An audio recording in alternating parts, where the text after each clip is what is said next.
Big boss Malayalam season 6-ൽ പ്രേക്ഷകരെ ഞെട്ടിച്ച സംഭവമായിരുന്നു റോക്കി സിജോയെ മർദ്ദിച്ചത്. വാക്കുതർക്കത്തിനിടെ റോക്കി സിജോയുടെ മുഖത്ത് ആഞ്ഞടിക്കുകയായിരുന്നു. മർദ്ദനത്തിൽ സിജോയുടെ താടിയെല്ല് തകർന്നു. തുടർന്ന് സിജോയെ ശസ്ത്രക്രിയയ്ക്ക് വിധേയനാക്കി.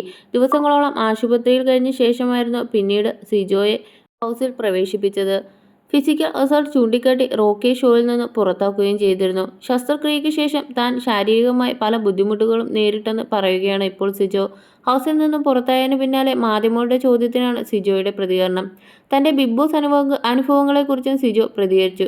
90 ദിവസം ബിഗ് ബോസിൽ നിൽക്കാൻ സാധിച്ചല്ലോ, സന്തോഷം. എന്തുകൊണ്ട് പുറത്തായി, എങ്ങനെ പുറത്തായി എന്നതൊക്കെ ഞാൻ ആലോചിക്കണം.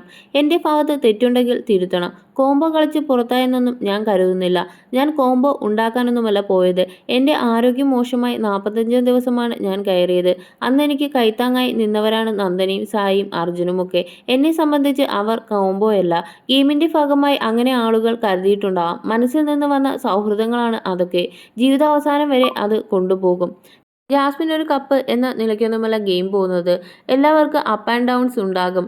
എൻ്റെ വ്യൂ പോയിന്റ് ഞാൻ കപ്പടിക്കുമെന്ന് എനിക്ക് തോന്നിയിട്ടുണ്ട്. പക്ഷേ വോട്ട് കിട്ടിയില്ല. ജാസ്മിനും അപ്പ് ആൻഡ് ഡൗൺസ് ഉണ്ടായിട്ടുണ്ട്. മോശം ഗെയിം, നല്ല ഗെയിം എന്നൊന്നുമല്ല. പല കാഴ്ചപ്പാടുകളാണ്. പ്രേക്ഷകർ ചിലത് ഇഷ്ടപ്പെടും, ചിലത് ഇഷ്ടപ്പെടില്ല. അതിനെ ചോദ്യം ചെയ്യാനുമാകില്ല. അതുകൊണ്ട് ശ്രീതു നല്ല ഗെയിമറല്ല എന്നൊന്നും പറയുകയല്ല. റോക്കി റീ എൻട്രി നടത്തിയാൽ എന്താണ്? ബിഗ് ബോസ് എൻ്റെ സ്വന്തക്കാരനല്ലല്ലോ. അതിൽ കയറുന്നവർ കയറും. അതൊക്കെ സാധാരണയല്ലേ. ഓരോരുത്തരും ഗെയിം കളിക്കുന്നതൊക്കെ അവരുടെ വ്യക്തിപരമായ കാര്യങ്ങളാണ്. ഏറ്റവും കൂടുതൽ വോട്ട് കിട്ടുന്നവർ വിജയിക്കും. അല്ലാതെ സേഫ് ഗെയിം എന്നൊന്നും ഇല്ല.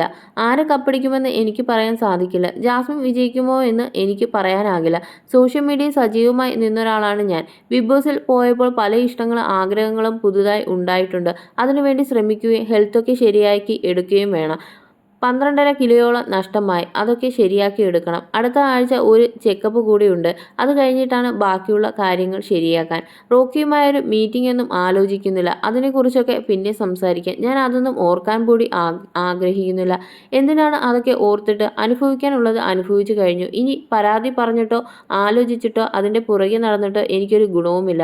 ഗുണമില്ലാത്ത കാര്യത്തിന് വേണ്ടി ഞാൻ എന്തിനാണ് ഒരു മീറ്റിംഗ് വയ്ക്കുന്നത്? എന്തിനാണ് സംസാരിക്കുന്നത്? ഓഗസ്റ്റ് 5-ാം തീയതി ഇനി ചെറിയൊരു ഓപ്പറേഷൻ കൂടിയുണ്ട് ഇവിടെ. എനിക്കൊരു ബുദ്ധിമുട്ടുണ്ടാക്കിയ കാര്യമാണ് ഇതൊക്കെ. ഇതിനൊക്കെ കുറിച്ച് വീണ്ടും വീണ്ടും ആലോചിക്കുന്നത് എന്തിനാണെന്നാണ് താരം പറയുന്നത്.